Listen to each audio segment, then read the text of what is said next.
And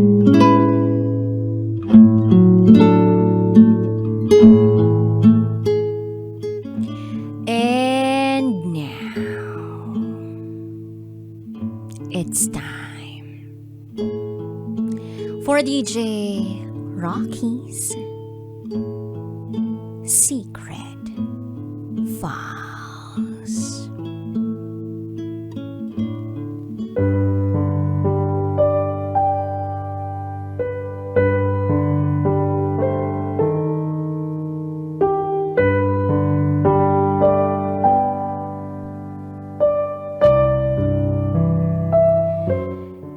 Every day, for the rest of my life, I will continue to love her.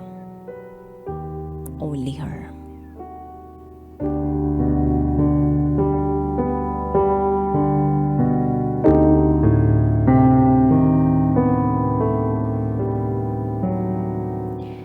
Hi, DJ Rocky.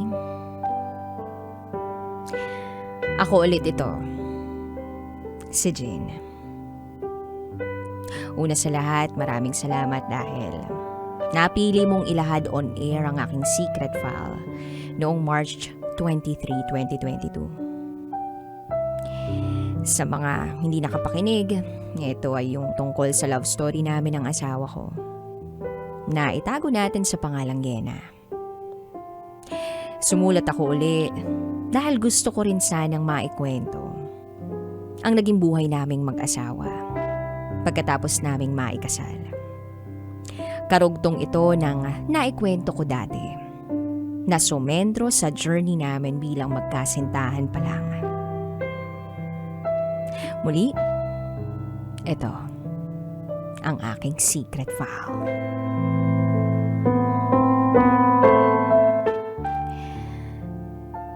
Kung maaalala ninyo, naging kami ni Yena taong 2009 at hindi na kami nagkahiwalay buhat noon.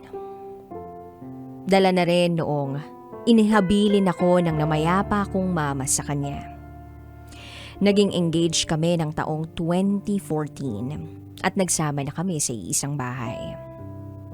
Noong year 2016, naging tila isang roller coaster ang buhay naming dalawa ni Yena. Bilang nagli-live-in kami ng halos 2 taon, sa umpisa ng taon sa buwan ng January, na-hire si Yena sa isang government agency at na-destino sa ibang lugar dito sa Leyte na may kalayuan sa inuupahan namin. Kaya nag-board din siya malapit sa bago niyang opisina. Medyo naging LDR kami dahil tuwing weekends na lang kaming nagkakasama. At ako naman ay na-promote na maging cashier sa aking ahensya, bandang kalagitnaan ng taon. Pareho na kami ni Yena nagtatrabaho sa gobyerno.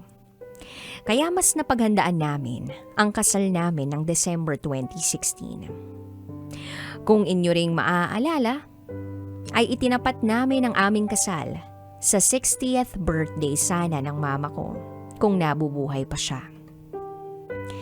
Pagkatapos naming maikasal, ay may nagbigay sa amin ng advice. Huwag daw muna kaming magmadaling magkaanak. I-enjoy daw muna namin for at least 1 year ang aming buhay mag-asawa. Dahil pagkatapos noon, mawawalan na kami ng sapat na panahon at pera para mag-enjoy gaya ng nagagawa namin nung hindi pa kami ikinakasal. Sinunod namin ang advice na iyon. Kaya noong 2017, panay ang travels namin. Nakapunta kami ng Cebu, Manila, Palawan, kung saan kami nag-honeymoon at sa kung saan pang lugar. Taong 2017 din, DJ Rocky, nang matapos ko ang aking master's, sinamahan ako ni Yena sa aking graduation ceremony sa buwan ng Hunyo. Bagaman pabiro, ay hinamon ko siya na mag-masters din sa university kung saan ako nagtapos. Tinanggap naman niya ang hamon ko at natuloy siyang makapag-enroll noong September 2017. Sabi ko sa kanya, Ming, tama lang na mag-aral ka uli. Para din sa career growth mo. At para may bago kang natututunan. Hindi stagnant ang isip mo. Susuportahan kita dyan hanggang sa dulo. Tandaan mo lang na ang swerte mo, swerte ko rin. Then January 2018, napansin kong delayed ang buwan ng dalaw ni Yena at madali siyang mapagod. Kinumbisi ko siyang mag-pregnancy test. Naalala ko pa nga, DJ Rocky, madaling araw pa nung nagpiti siya. Papaalis sana siya para bumiyahe papuntang Ormoc. Itinapon pa niya sa basurahan yung pregnancy test kit dahil wala naman daw lumalabas na kahit ano pagkatapos niyang mag-sample. Out of curiosity, sinabi ko sa kanya, Ming, kunin mo uli yung kit. Malay mo, hindi ka negative. Kinuha niya yung kit at ibinigay niya sa akin. Pero hindi na niya tiningnan yung resulta. Pagtingin ko, ay may nakita akong isang malaking guhit sa kaliwa at isang manipis na guhit sa kanan. Sabi ko kay Yena, Ming, parang positive. Buntis ka. 2 guhit oh. Napanganga siya sa gulat. Na-shock sa posibilidad na nagdadalang tao na siya. Kinabukasan, umulit kami ng pregnancy test. At yun nga, 2 guhit ulit. Confirmed. Buntis nga si Yena. Agad kaming nagpa-check up bago matapos ang linggong yun. Buti na lang, hindi gaanong maselan ang naging pagbubuntis niya. March 2018, nalipat si Yena sa isang branch ng kanilang ahensya na malapit sa aming inuupahan. Dahil may nagbukas na bagong section. At isa siya sa mga napiling ma-reassign. Nasagot ni Lord ang isa sa mga panalangin ko. Na sana mabawasan ang pagbabiyahe ni Yena para mas ligtas ang pagbubuntis niya. Labis ang pasasalamat ko noong tuluyan na siyang nalipat ng branch para matutukan ko rin ang pagbubuntis niya at maalagaan siya. June 2018, ako naman ang pinalad na ma-promote uli sa mas mataas na posisyon sa ahensya namin dahil nagkaroon sa amin ng reorganization. Para akong nabigyan ng golden buzzer ni Lord nung panahong yon. Dahil tamang-tama lang ang timing ng promotion ko para matustusan ko ang mga pangangailangan, hindi lang naming mag-asawa, kundi pati na rin ang magiging panganay namin. September 2018, isinilang ni Yena ang panganay namin. Lalaki, kahawig ko. Malusog ang bata, kahit na cesarean si Yena sa panganganak. Dahil sa epekto ng CS, medyo humina ang memory retention niya. May mga panahong nagiging makakalimutin siya. Gusto sana niyang tumigil sa pagmasters pero kinumbinsi siya ng professor niya na magpatuloy. At aalalayan na lang daw siya pagdating sa lessons. Pati na rin ang mga classmate niya. Sa puntong ito, tumaas ng gusto ang paghanga at pagmamahal ko kay Yena. Dahil bukod sa pag-aalaga niya sa newborn baby namin, ay hindi pa rin niya pinabayaan ang kanyang pag-aaral. Nag-avail siya ng maternity leave sa trabaho at napabinyagan namin ang anak namin bago sumapit ang Pasko noong 2018. DJ Rocky, pagkapanganak ni Yena sa panganay namin, lumipat kami ng inuupahang bahay. Kasi bawal doon ang nakatirang may sanggol. Para hindi makaistorba sa isang ibang borders. Lumipat kami sa bahay ng kamag-anak ni Yena, kaso nga lang, for sale na yung bahay. Sinubukan naming i-apply ng housing loan yung bahay ng kamag-anak niya. Baka sakaling kami ang makabili. Para sa amin na lang mapunta yung bahay. Pero nung inappraise na yung property, masyadong mababa yung appraised value kumpara sa selling price. Ayon sa kamag-anak ni Yena, hindi naman daw pwedeng babaan ng presyo nung binibentang bahay dahil nangangailangan din sila ng pera. Kaya hindi namin nabili yung bahay. Dahil wala rin naman kaming pang-equity o halaga pang down payment. Pinaupahan na lang muna sa amin ng kamag-anak niya yung bahay at nagsabing kapag naibenta na yung bahay sa iba, bibigyan naman daw nila kami ng 3 buwan para humanap ng malilipatan bago kami tuluyang umalis. December 2019, isang araw bago ang aming 3rd wedding anniversary, tinawagan na kami ng kamag-anak niya at sinabi sa amin na close deal na sa isang buyer ang bahay na tinutuluyan namin. Imbes na 3 buwan, naging 2 linggo lang ang palugit para maghanap kami ng malilipatan. Dahil nagmamadali na raw yung buyer na tumira. Dismayado man kami. Wala naman kaming ibang magawa.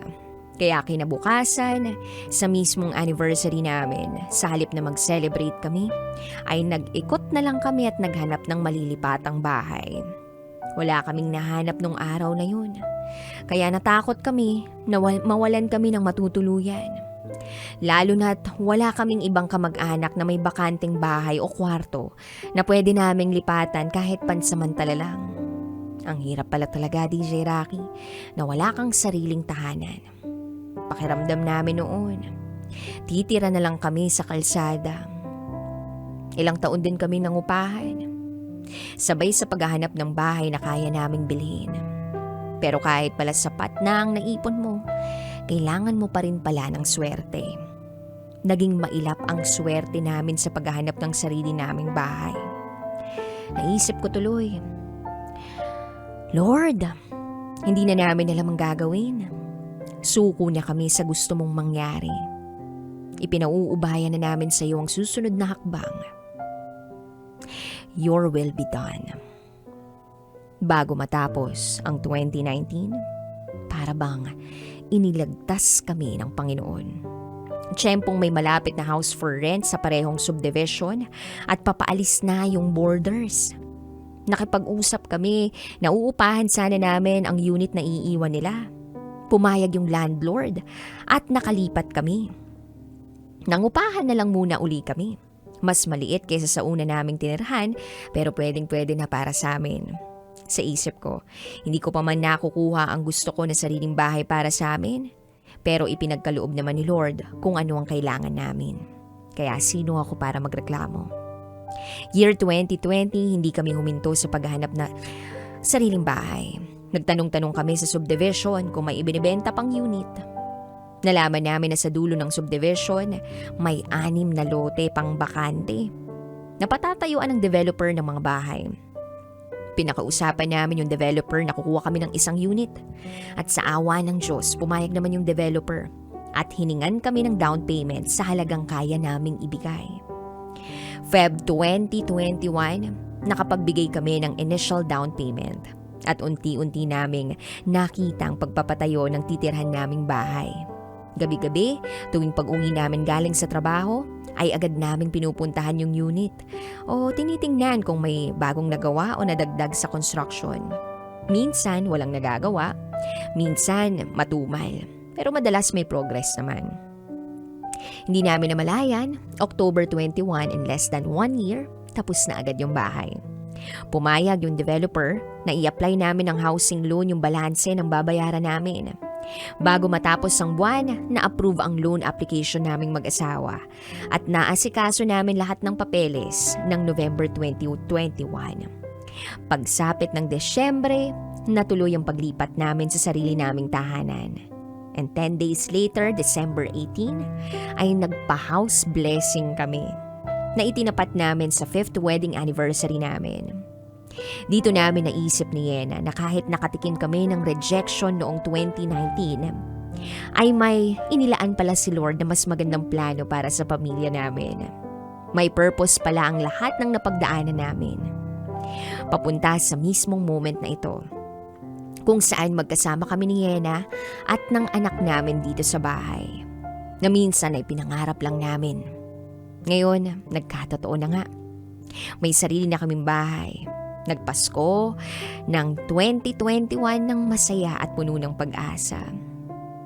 DJ Rocky, kapag nagbabalik tanaw kami ni Yena, naiisip namin na ang dami na pala naming napagdaanan. Pero alam naman naming marami pa kaming hamon na haharapin.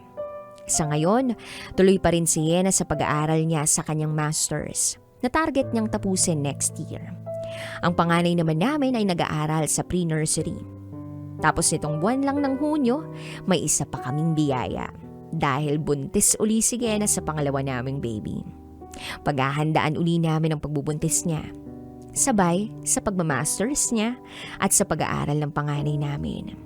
Sa likod ng maraming pagsubok, hindi pa rin natitinag ang pagmamahal ko kay Yena. Ganon din naman siya sa akin.